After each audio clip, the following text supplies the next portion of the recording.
Hi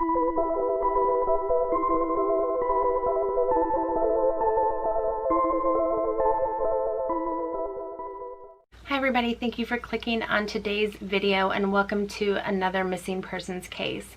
Today's video is on Yasmin Rayon Acree, and I have to say that this poor girl was failed by so many people. By her biological parents, by Child Protective Services, by the aunt that was supposed to have adopted her to take care of her and provide her with a loving home and protect her. She was failed by other family members that were too afraid to speak up. And lastly, she was very much failed by law enforcement. Yasmin was born in Kentucky on October 25th, 1992. Her mother, Joyce Acree, was heavily into drugs and she was an addict. She wasn't taking proper care of her children, and due to this, Yasmin and her older brother DeMarcus, who were both toddlers at the time, were taken away from their mother and placed in the Kentucky foster care system. They were bounced around quite a bit while being in the system, and due to this, they did suffer various types of abuse from the many group homes and foster homes that they were placed in. Because of this, she developed some pretty bad behavioral problems, which is very common. A lot of kids that suffer mental, physical, sexual abuse, and neglect can form PTSD. They can get anxiety and depression. They may act out and be aggressive. They may be inappropriate towards other children, and they may be withdrawn and not want to be close to anyone, and it's kind of a coping mechanism. When Yasmin was 6 years old, she and DeMarcus were finally put into a loving home. They were placed with Debbie and Rick Keithley that lived in Junction City, Kentucky. The Keithleys had a farm where they raised horses and livestock, and they taught the kids to do farm work, and they treated them very well, and they loved them like they were their own. They were with the family for 3 years and seemed to be doing great. The Keithleys were helping them with their behavioral issues and making sure that the kids were very well taken care of. But Yasmin and DeMarcus's biological mother would not allow the Keithleys to adopt them.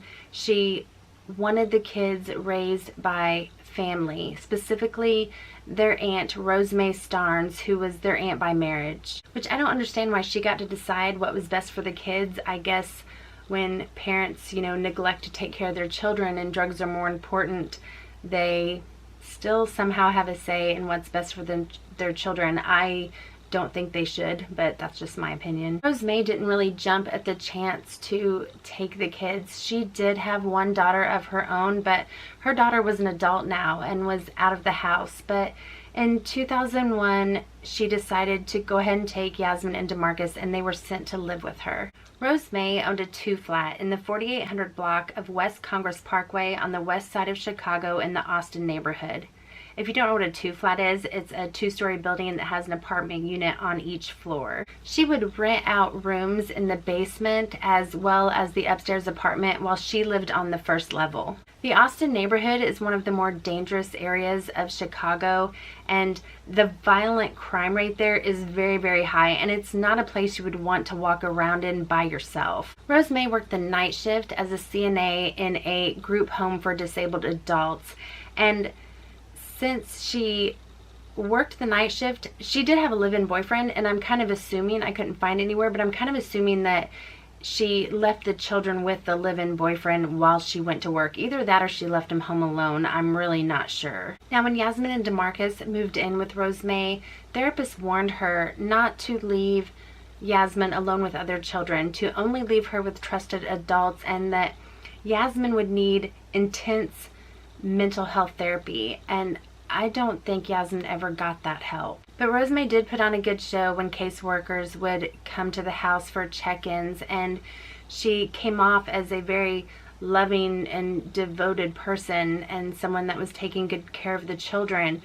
But I don't think that's exactly how it was. She did inflict corporal punishment on the children. She complained about their behavioral issues and locked them in the basement at times, and she would beat them with a belt, and she even admitted herself that she had beaten DeMarcus with an extension cord. I'm an adult and can't imagine getting beat with an extension cord. I can't even begin to imagine what it would be like for a child. DeMarcus also stated that she would withhold food from them. No one spoke up to help them, even family members that knew it was going on. And it seems to me anyway like Yasmin and DeMarcus only had each other. In 2006, Rose May officially adopted Yasmin and DeMarcus, and that was the end of child services involvement. Not that they were doing much of anything to begin with. In 2007, either their aunt kicked DeMarcus out of the house or he left on his own. I'm not sure which, as I've seen both reported, but he was only 16 and this left Yasmin all alone. I'm sure this had to be traumatic for her. During the abuse that she had endured, you know, her brother was right there with her receiving it as well, and now it was just her. Despite all the things that Yasmin had gone through in her life, her current home situation, and being as troubled as she was a really good student. She was a spelling bee champ and she was the salutatorian of her middle school. She was active at the local YMCA and enjoyed a lot of sports activities, and she was now a freshman at Austin Polytech Academy and was starting her first job. She was getting ready to start her first experience in the workforce. Like a lot of teenage girls, she had decorated her bedroom with pictures of famous celebrities and certificates that she had gotten from school. You know, all the regular things that teenage girls like having on their walls. She was stuck in that basement most of the time, and I'm sure she just kind of wanted to make the space hers and make it more comfortable. Now, there was a door in this basement room that led out to the alleyway, but it kind of had one of those scissor doors on the outside of the actual door, and the scissor door was locked with a padlock. I am mentioning this because it is going to be important later. On January 15th, 2008, Rose May left Yasmin at home with her live-in boyfriend, Charles Burt, who rented a room in the house. And Rose May had driven about 45 minutes away to Elgin, Illinois to play slots at the Grand Victoria Casino with her older daughter. Yasmin's day had been spent at the North Lawndale YMCA, and she returned home around 8 p.m. It was pretty much just a regular day, so she did some laundry and then headed down to the basement to go to bed. The next morning, Charles, the aunt's boyfriend, had gone outside to take a bag full of trash out to the garbage can when he noticed that this scissor gate leading to Yasmin's bedroom was wide open, and someone had used bolt cutters to cut the lock off of it, and the door jamb was busted. He went back inside and looked around for Yasmin, but couldn't find her anywhere. Now, even though he had just been outside and saw that this gate was broken, the lock had been cut, and the door jamb was all busted up, he somehow just assumed that Yasmin wasn't there because she had probably just left for school early. He did make a call to Rose May to let her know that someone had tried to break in, but apparently her phone wasn't working that day, so she never got the message. So he just left and went on to his job at the car wash like any other day. So Rose May didn't find out anything about the busted up door until she arrived home later that day, and she didn't think much of it, I guess, and just told Charles to repair it, just go fix it. Around 5 p.m. though, she realized that on Wednesdays Yasmin only had a half day of school, and so she should have been home hours ago. She finally did call police around 5:30, but she had to call multiple times because it was like they didn't want to come out there, and it took an hour and a half to get anyone out there. Police did not show up at the house until 7 p.m. Police immediately classified Yasmin as a runaway, despite the fact that this door leading to her bedroom was all busted up, and that nothing in her room was missing, and her eyeglasses that she needed to see and that she wouldn't have left the house without were still sitting in her bedroom. They did not immediately take the lock as evidence. They didn't dust the lock, the gate, or the door for any fingerprints. They did come back 2 days later just to get the lock, and that was only because Rose May kept calling them, insisting that they come get it. No one living in the building was even questioned, and police just automatically assumed that she ran away on her own, even though she had never done so before. And let me tell you, after all the stuff that girl had been through in her life, she had every reason to run away, and she still hadn't. A few of Yasmin's friends from school did talk to the police, and they told the police that Yasmin did run away, that she had said she was running away, and that she had actually contacted them over the phone after she left.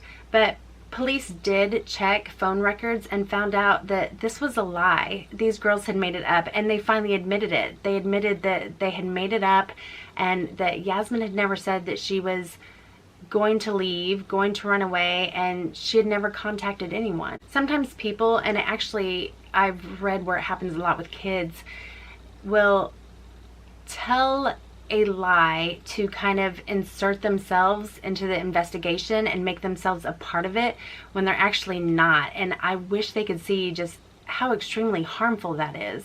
Yasmin's family was absolutely adamant that she would not have run away. She would not have left on her own. She was getting ready to start that first job, and she was super excited to be going on an annual trip with the YMCA mentoring program. They believed that she had been kidnapped, but police weren't taking it seriously. It seems like they kind of left it up to the family to search for her at first. There were reported sightings of Yasmin in her neighborhood as well as in New York City and Michigan, but these turned out not to be her. It was discovered that right before Yasmin went missing, Rosemary had actually obtained an order of protection against Charles Burt for hitting her, but apparently, she wasn't scared enough of him to, not leave her adopted daughter with him while she went out of town. Over the years, prayer vigils were held on Yasmin's birthday, but despite, the family trying to keep her case out there and trying to keep her name out there and bring more attention to it, very few leads were coming in. In 2009, Rosemary went to police with some information. She told them that an ex-convict had been living in her home in the upstairs apartment shortly before Yasmin went missing. She said that she hadn't told them this information before because she didn't want to point the finger at anyone and risk falsely accusing them. She only decided to finally alert police because she had been watching the news and saw where he had been arrested on various kidnapping and rape charges. The man's name was Jimmy Terrell Smith. He was 35 years old and had lived on the second floor of her two-flat. He had done 10 years in jail for attempted murder and only lived in the building for a short time, but he had paid a lot of attention to Yasmin and continued to show interest in her even after he moved out. He told her that she looked like the actress Stacey Dash, and he would stroke her hair, and he even gave her beer. That seems to me like something you would probably want to tell police the day you reported her missing. In 2011, Chicago Tribune reporters doing a follow-up on Yasmin's case discovered Yasmin's diary in her home, which shows just how much police didn't search if they didn't even find it. In the diary, Yasmin mentions Terrell Smith twice and claims that she misses him. Police and reporters questioned Terrell about his involvement, and he said that he did have information on what happened to Yasmin, but he wouldn't elaborate to them. Terrell's house and yard were searched, even though the house was now empty and 3 years had passed. Police went in and took pictures, and they ended up leaving with 4 evidence bags. He did make a phone call to Rosemary and her cousin Ira Acree in August of 2013 saying that he wanted to meet with them. He wanted to talk. They did go to the jail to speak with him, and he told them that he did in fact take Yasmin, but that he didn't kill her. He says that when they got to his house that Yasmin killed herself and that he had simply disposed of her body. They did not believe for a second that Yasmin had committed suicide, but they did think that he had taken her back to his house to sexually assault and murder her. Even though he allegedly confessed to her family that he had disposed of her body, it was considered hearsay, and there were never any charges brought upon him for Yasmin's disappearance. He was already serving a 110-year prison sentence for kidnapping and raping 4 women when in 2019 he was found guilty in a murder for hire plot against a judge and a prosecutor. He also used a shank to attack his public defender. This guy is a real piece of work, and he never, ever should have been allowed anywhere near Yasmin, let alone underneath the same roof. He has never been charged with anything concerning Yasmin's disappearance, and he's in jail for the rest of his life, so he can't hurt anyone outside the jail anyway ever again. I'm sure this does not bring closure to her family, though. If Yasmin is deceased, they don't have her body. They didn't get to have a funeral or a memorial service for her. They don't have a grave they can go to visit her. They only have a lot of unanswered questions. I said this in the beginning, but I have to say it again. So many people failed Yasmin. You know, CPS didn't do their job. Her aunt that had adopted her and was supposed to protect her and provide her with a safe and loving home failed to do so. She did not treat her well, and she not only let convicts live in the home, she let them be alone with Yasmin. She was missing for hours before anything was reported, and when police finally did show up, they didn't take any evidence with them for 2 days.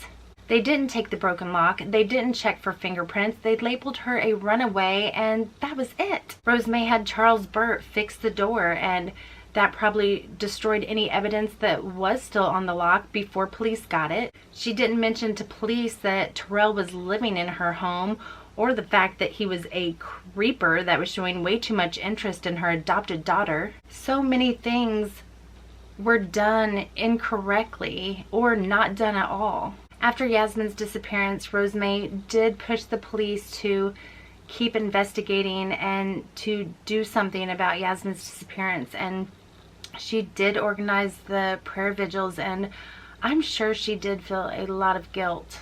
Rosemay Starnes died in 2014 at the age of 57 before she was ever able to find out what happened to Yasmin. Things could have and should have been so very different for this young girl. I do want to note that the police department did come out eventually and admit that they screwed up everything at the beginning, but that doesn't really help now. Let me know your thoughts on this case in the comments below. I don't believe Yasmin ran away. I don't think she's gonna go grab bolt cutters and run outside and bust up her door and break the lock when she could stay inside and pack a bag and grab her eyeglasses that she needed and would have taken and walked out the front door. Her aunt wasn't home. I don't think Charles Burt probably would have stopped her if she wanted to leave. In my opinion, I don't really believe that Charles Burt, the aunt's boyfriend, had anything to do with it either. I mean, unless he and Rosemay were in it together and tried to stage it to look like a break-in, but I think if that was the case, she wouldn't have bothered reporting her missing. She kind of hid Yasmin in the basement a lot of times so that people wouldn't see her, so I feel like if she was in on it, she probably just would have said nothing. I lean more towards Terrell taking her, and I believe that he assaulted her and murdered her and disposed of her, and I do not believe that she killed herself. Despite her rough life, I think she had goals and ambitions, and she wanted to live. She had so much to look forward to. When Terrell met with Rosemay at the jail for their conversation where, you know, he said that she committed suicide, he described Yasmin's room to Rosemay, and he had never been in there before, so I believe he was there, and it really sucks that police didn't examine that lock sooner. They could have gotten his fingerprints and he could have been convicted and maybe, you know, saved others from being harmed. These are just my opinions and my theories, and I hope I'm wrong. I hope she's out there living her best life and that someday she will be found. At the time of her disappearance, Yasmin was 5'1" and 125 pounds. She has sandy brown hair and brown eyes. If you have any information on Yasmin's disappearance, please contact the Chicago Police Department at 312-746-8365.